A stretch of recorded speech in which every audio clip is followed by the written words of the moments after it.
Hi guys, welcome back to the channel. I am Natalie. My name is Natalie, and today I want to talk about dialysis patients with finances, just how difficult it is for us as dialysis patients to earn.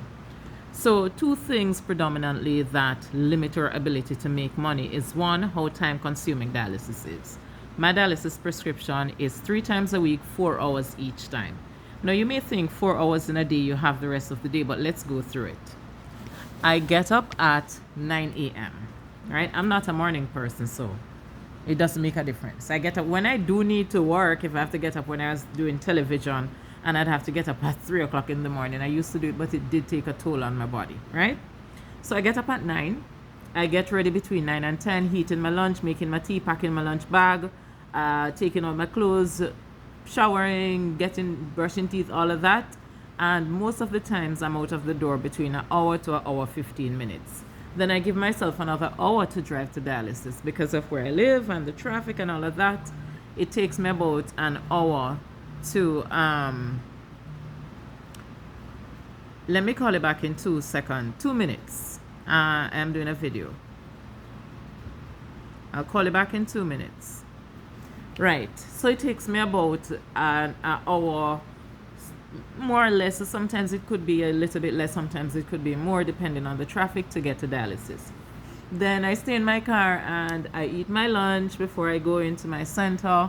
Sometimes they'll call me to tell me, okay, Natalie, your dialysis machine is ready, blah blah blah. But let's say I go in for dialysis at 11:30, right? And you go in, you have to weigh, you have to do your blood pressure, then you have to get hooked up to the machine, which means you take off the caps off your hand, you clean them, you take out the heparin, you put some saline in, you exercise the lines, make sure that they're pulling properly, hook up on the machine, write up your chart, blah blah blah. It's a process, right? So let's say the process itself starts at 11:45. If you don't have to change the bicarb or the acetate on the machine, which sometimes can delay the treatment a little bit, depending on how long it takes for the sodium bicarbonate to come back up. So your dialysis is gonna end at 11:45, 3:45 to 3:50, right? Again, you take another 10 minutes to get off, go again, weigh again, blood pressure, all of that. I'm finished, let's say, at 4. It's gonna take me an hour to an hour and a half to drive down the road, more like an hour and a half, sometimes 2, depending on the traffic, to come back to Shagonas. So I'm getting home at 5:30. Now, what work are you doing between 9 to 5:30? That's my dialysis day right there, and that's it almost every single solitary dialysis day. So dialysis is time consuming, so that limits the time you have to earn. 2, the health of the patient. A lot of patients are sometimes older, sometimes wheelchair bound, they're not mobile, or just generally unwell. I've seen it, right? Sorry. And and that limits their ability as well, because if somebody is unwell, if you're feeling unwell, I don't think you're going to want to get up every day and say you're going to a 9 to 5. Matter of fact, you can do a 9 to 5 and schedule dialysis into that. Sorry. Yeah, so I don't, the time, how much time dialysis consumes, as well as the general health of the patient, are two things that can limit a dialysis patient's ability to earn. For me as a journalist, it worked out for me in terms of working because I did radio, which meant that thanks to my bosses at I-95, I could go to work, finish work by 10 or 12 o'clock, then go for dialysis, right? So the days that I used to work radio after my dialysis started in 2014, when I went back out to work in 2015, October I think it was, I was able to go to work. Sometimes I'd work the Tony and Dale show 6 to 10, so once I finished, I had enough time to go for dialysis. A lot of dialysis centers will cut off the time that you can come in for dialysis because you have to spend so much time on the machine, and depending on how many shifts they have for the day, depending on how many clients they have, will determine how long the center is open for each day. So when I was in radio, it was okay because I was able to go to work in the morning and then go to dialysis immediately after. Same thing for television. Television was 6 to 8 a.m. So I get to work for 5, I do makeup 5 to 6. The show is from 6 to 8. Sometimes I may have a post-production meeting. But the thing is, by 10 o'clock in the morning, I can start dialysis. And thanks to my dialysis center as well, is that they will schedule me, and they're really very accommodating, of my work schedule, and would just try to put me once I get off work, so that, because I think they understood that even though you work and even though you're putting the best, face forward and the best foot forward, is that it takes a toll on you. It's extremely exhausting. It is extremely tiring. It's extremely taxing to work and do dialysis. But I did it because I needed to earn, right? So dialysis patients find it extremely hard to survive. The disability grant, which I don't qualify for, is $2,000 a month. Now, if you go to work, you lose the disability grant. If you're not working, you get the disability grant. Well, forget if you have a family to feed. I don't even know how you're going to survive on that. So I know all around it's difficult. And then there are times when you have to buy medication out of pocket. For 2022, I had to buy so much 1-alpha calcidol, that active vitamin D, out of pocket because the hospital didn't have any.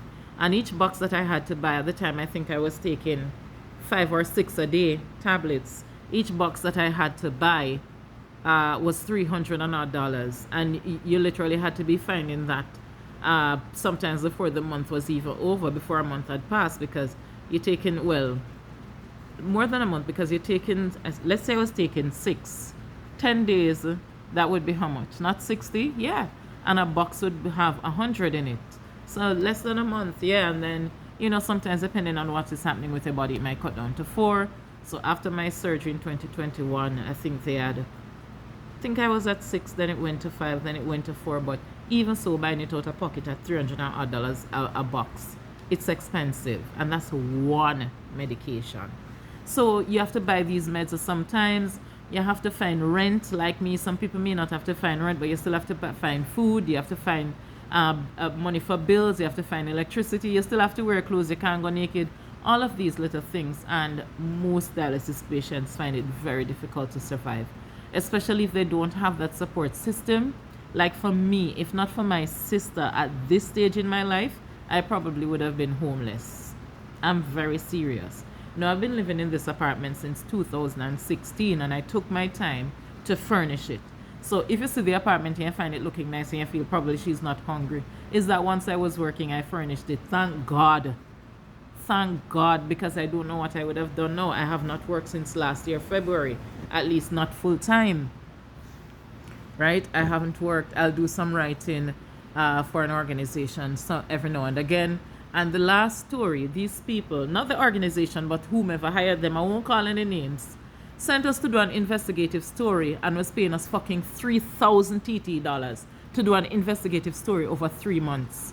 I won't call them name, because you see these big institutions that are international who come and want to treat you like a fucking slave, $3,000 TT dollars to do an investigative piece. So it's like they love when people are hungry.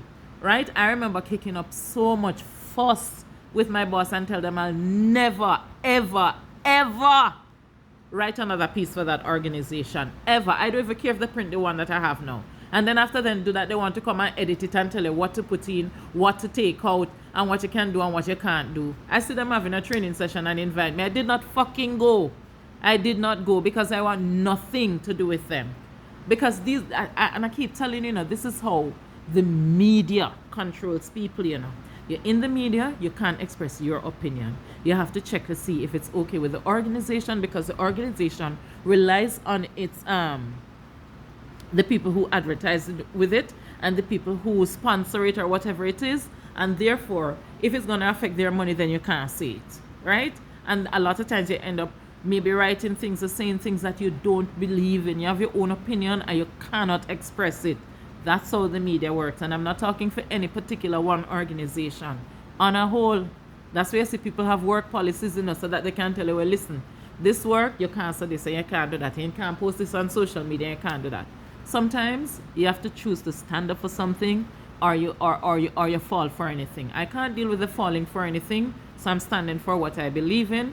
Doesn't mean life is going to be easy, but I prefer that, because when I die, right, all of us have to go. But I don't want anybody to recognize me as a hard worker. Somebody who is honest, somebody who has a conscience, and somebody who stood up for what is right and what she believes in. Those are the three things that are critically important to me. Critically important to me, right?